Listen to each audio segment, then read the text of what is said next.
Kebakaran hutan dan kekeringan terjadi ke seluruh dunia. Para ilmuwan mengumumkan bencana ini disebut sebagai solar crisis, di mana matahari berkembang dengan cepat dan dalam 100 tahun akan menelan bumi. Dalam 300 tahun, tata surya tidak akan ada lagi. United Earth Government atau UEG memutuskan untuk membuat mesin besar yang akan mendorong bumi keluar dari tata surya. Karena besarnya biaya yang diperlukan, kerusuhan dan protes terjadi di seluruh dunia oleh orang-orang yang tidak peduli masa depan. Protes menjadi lebih buruk saat UEG melarang proyek kehidupan digital, di mana sekelompok radikal percaya masa depan umat manusia ada di dalam komputer. UEG menyadari orang-orang yang kehilangan kepercayaan pada proyek mereka. Namun Duta Besar China bernama Chow meyakinkan semua untuk melanjutkan proyek tersebut yang akan segera selesai dan akan menaikkan kepercayaan orang-orang. Banyak orang dilatih sebagai astronot untuk proyek ini. Salah satunya adalah Low. Dia tiba di pangkalan yang dikelilingi oleh banyak pendemo. Salah satu pengunjuk rasa berhasil menyelinap masuk. Untungnya, Han berhasil menjatuhkan orang itu yang membuat Low sangat terkesan. Penjaga menggunakan kekerasan untuk menyingkirkan para pengunjuk rasa dan para peserta diajak berkeliling lalu diuji coba naik lift luar angkasa sebagai tes pertama mereka. Lift tertinggi dalam sejarah umat manusia yang memberikan gambaran bagaimana rasanya di luar angkasa. Lift naik begitu cepat. Banyak dari mereka yang pingsan dan tidak melihat stasiun yang sedang dibangun untuk proyek tersebut. Sejak saat itu, semua sibuk berlatih, seperti pertarungan tangan kosong, penggunaan senjata api, dan latihan G-Force sampai mereka tidak pingsan lagi. Low dan Han semakin akrab, dan mereka pun jatuh cinta. Suatu hari, Low memberi petugas rokok agar mengizinkannya memasukkan bunga ke dalam pangkalan dan memberikannya kepada Han. Sekelompok astronot baru tiba dan juga bersiap untuk ikut perjalanan di luar angkasa. Tiba-tiba, semua drone terbang keluar dari hanggar mereka karena sistem mereka dihack. Para astronot baru juga berganti pakaian dan bersiap untuk terbang. Tapi Low dan Han menyadari ada astronot yang memakai baju dengan nama mereka. Semua orang di pangkalan mulai menembak drone buatan mereka sendiri. Pesawat tempur mencoba menembak drone, tapi sistem pesawat tidak menganggap drone sebagai musuhnya. Drone berhasil menembak salah satu lift dengan rudal.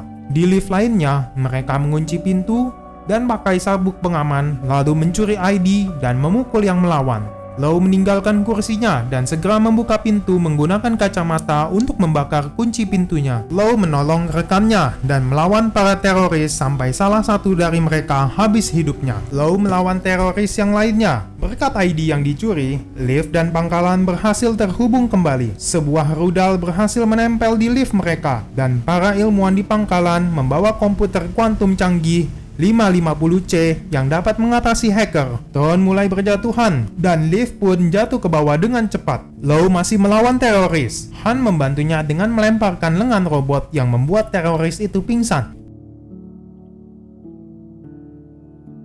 Sayangnya, teroris itu berhasil menekan detonator sebelum pingsan, yang menyebabkan stasiun luar angkasa itu jatuh dan menyebabkan kerusakan yang tidak dapat diperbaiki. Pangkalan itu dievaluasi, dan siaran berita mengumumkan sekitar 3.000 nyawa hilang hari itu. Minggu-minggu berikutnya, kerusuhan dan serangan teroris semakin parah. Karena kematian dan kerugian jatuhnya stasiun tersebut, orang-orang mulai menuntut pemerintah mengembalikan proyek kehidupan digital. Beberapa minggu kemudian, Cairo Sleeping Pod dikirim ke bulan yang akan terus mengerjakan mesin bulan. Begitu dia bangun, insinyur bernama Heng Yi memeriksa barangnya untuk memastikan semuanya baik, termasuk komputer kuantum 550A dan rekaman putrinya bernama Yaya yang telah tiada. Dahulu dia bekerja di bagian proyek digital, sekarang dia bekerja di Lunar Project yang mengendalikan komputer kuantum 550C. Dan menurutnya, dia bisa membuat klip video Yaya menjadi artificial intelligence secara penuh dari memori putrinya tersebut. Heng Yi dan kepala insinyur bernama Chow melakukan pengujian pertama 550C dengan mengaktifkan setiap bagian pangkalan. Saat komputer melakukan tugasnya, Chow memberi Heng Yi salingan digital memorinya. Saat pemerintah melarang kehidupan proyek digital, kemudian Heng Yi menunjukkan klip Yaya kepada Chow. Dia sedang berkendara dengan istri dan putrinya. Tiba-tiba ada truk yang menabrak mobil mereka. Istrinya meninggal saat itu juga. Yaya dalam keadaan kritis. Heng Yi membawanya ke DLP untuk mengupload memorinya. DLP menolak karena teknologinya belum siap. Chow yang dulu bekerja di sana bersedia untuk membantu. Heng Yi meminta untuk menggunakan 550C, tapi Chow berpikir 550A sudah cukup dan tidak menyetujui permintaan Heng Yi. Kemudian sistem mendeteksi badai matahari level 9. Semua pekerja bergegas kembali ke pangkalan, tetapi kendaraan mereka tidak cepat. Pekerja memaksa mesin hingga batasnya dan berhasil masuk ke pangkalan dengan tepat. Namun 550C menjadi rusak. AI diperlukan untuk menjalankan Lunar Project tersebut. Heng Yi menawarkan 550A-nya, namun dengan syarat dia ingin menjadi bagian tim yang mengembangkan model 550 selanjutnya. Mereka mulai pengujiannya. Mesin berhasil membelokkan jalur bulan. Kecil tapi nyata. Kesuksesan ini membuat orang-orang berharap kembali kepada proyek tersebut. Bulan berikutnya, mereka menguji mesinnya di bumi. Awalnya, orang-orang mengira gagal. Tapi tiba-tiba tanah bergetar dan sinar terang muncul dari pangkalan astronot. Bumi berhasil berbelok dari orbitnya. Orang-orang sangat senang dengan berita itu. Mereka akan memindahkan bumi sepenuhnya. Bertahun-tahun berlalu dan UEG terus menyelesaikan mesin yang lebih kuat dan proyek itu dinamakan Wandering Earth. Pembangunan yang dikerjakan komputer 550C juga terus berkembang pesat. Setiap tahun ada tes baru dan orang-orang lebih menerima proyek tersebut hingga proyek Namun, warga mempertanyakan tentang orang-orang yang akan masuk kota bawah tanah tersebut karena sepertinya akan ada persyaratan yang ketat. Rotasi bumi semakin lambat setiap tahun dan internet global dimatikan. Segala bencana akan segera melanda bumi seperti banjir dan radiasi matahari yang menyebabkan peningkatan kasus kanker. Lau dan Han menikah. Mereka khawatir akan sulit masuk ke kota bawah tanah, termasuk untuk putra mereka juga. Yang lebih parah, Han juga terkena kanker akibat radiasi matahari. Heng Yi terus berusaha mengembangkan Yaya sambil bekerja untuk pengembangan komputer kuantum terbaru bernama 550W. 14 tahun telah berlalu sejak jatuhnya stasiun, dan Lau dengan pangkat mayor pergi wawancara untuk menjadi navigator. Pewawancaranya ternyata adalah komputer 550W yang tahu kemampuan Lau, tapi juga tahu tentang masalah keluarganya, di mana lebih baik Lau tinggal di bumi untuk merawat mereka. Di balik cermin, para ilmuwan juga mendengarkan semua wawancara. Heng Yi juga memikirkan putrinya saat mendengar Lau berbicara tentang putranya. 550W memberitahu kalau hidup Han tidak akan lama lagi. Ini membuat Lau gagal dalam stres test. Setelah itu, Lau pergi ke rumah sakit untuk menghabiskan waktu bersama Han karena kondisinya semakin memburuk. Han ingin melihat kampung halamannya yang terakhir kali, namun sulit karena masalah cuaca saat itu. Terinspirasi oleh Lau, Heng Yi menyelinap dan menghubungkan pikiran Yaya dengan 550W. Kali ini, Yaya memiliki reaksi yang natural yang membuat Heng Yi menangis. Para penjaga datang bersama Chow yang mencoba membuat Heng Yi menerima kepergian Yaya. Heng Yi memasukkan Yaya sepenuhnya menjadi 550W yang menyebabkan masalah-masalah pada sistem bulan dan menyebabkan mesin mati. Penjaga menyerang Heng Yi dan menariknya keluar. Chow mengembalikan Yaya ke disk dan mematikan 550W.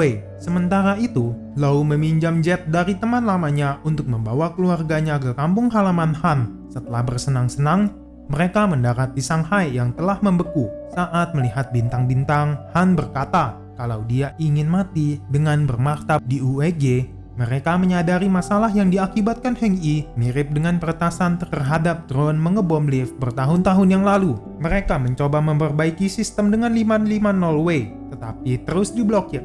Mesin bulan melewati batas dan meledak. Ledakan ini juga mulai mendorong bulan menuju bumi. Chow berada di dekat lautan saat itu terjadi dan mengirimkan peringatan darurat ke semua pemimpin dunia. Karena keadaan ini, Lau mendapat pesan untuk kembali bertugas. Para pemimpin mulai membuka kota bawah tanah untuk orang masuk, karena situasi bertambah buruk. Sebelum Lau berangkat, Han meninggal dengan damai dalam tidurnya, dan putra mereka dibawa ke kota bawah tanah oleh ayah Han. Sementara itu, Chow meminta dukungan untuk rencana daruratnya. Dia ingin menggunakan semua senjata nuklir bumi di bulan. untuk memicu ledakan dan menghindari tabrakan.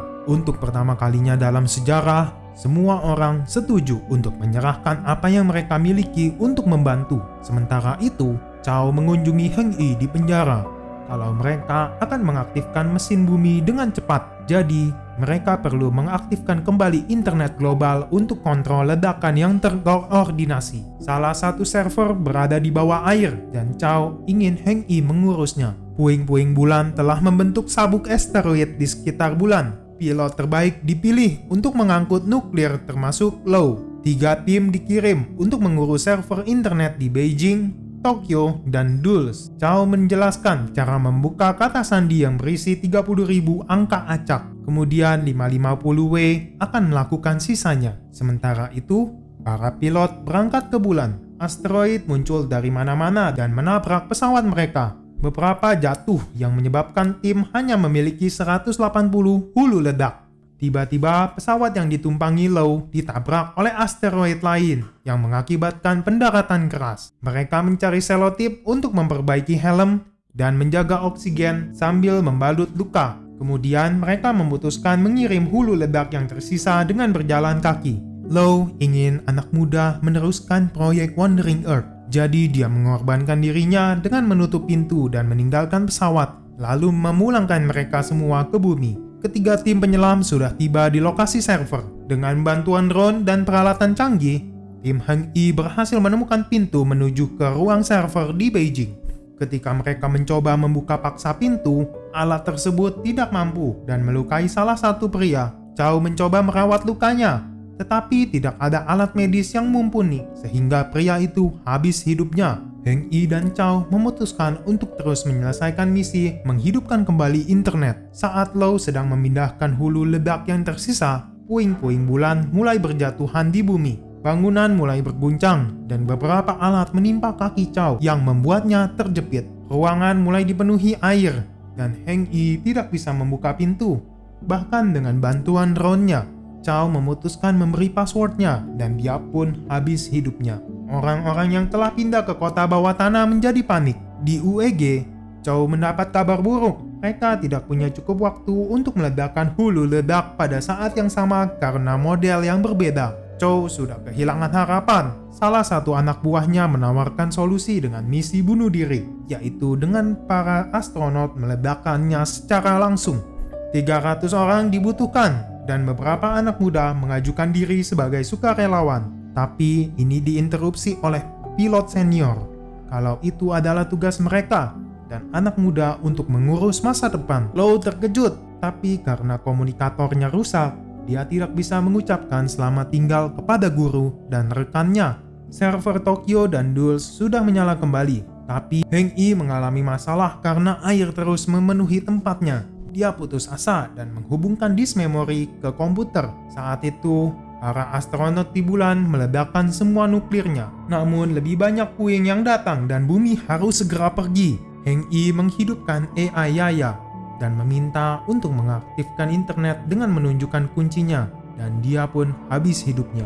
Puing-puing bulan terus berjatuhan. UEG mengirim pesan darurat yang mengatakan bahwa misi telah gagal. Kerusuhan dan kepanikan mulai merebak. Chow tidak putus harapan dan memberitahu untuk memulai hitungan mundur, menyalakan mesin. Semua orang mengiranya gila. Namun memori Heng Yi aktif di dalam komputer bersama Yaya. AI Heng Yi bekerja untuk mengaktifkan server. Dan pada saat yang sama, seorang pria mengikuti perintah Chow dan menekan tombol. Semua orang menyaksikan dengan takjub. Bumi didorong dan menghindari puing-puing bulan. Orang-orang di seluruh dunia merayakannya. Lau melihat bumi bergerak dan merekam video yang indah untuk dikirim ke putranya. 7 tahun bumi telah mengembara. Chow telah pensiun, tapi asistennya meneruskan perjuangannya di UEG. Bencana bulan telah berakhir, dan sekarang mereka memulai bagian kedua, yaitu terbang di dekat Jupiter. Lalu dalam 10 tahun menyiapkan dorongan kedua yang akan mendorong bumi keluar dari tata surya untuk selamanya. Sebuah stasiun ruang angkasa telah ditempatkan untuk mengawasi bumi, dan Lau yang menjadi kaptennya. Sistem ini dikelola oleh 550W yang akan berubah menjadi nama MOS. Heng Yi menemukan kalau MOS lah yang menghancurkan mesin bulan. dan menyebabkan serangan teroris. Moss sampai pada kesimpulan bahwa cara terbaik untuk melestarikan peradaban manusia adalah dengan menghancurkan umat manusia. Ini adalah Moss yang sama dari film pertama yang menyebabkan semua masalah ini. Terima kasih telah menonton. Jangan lupa like dan subscribe untuk video kami yang lainnya.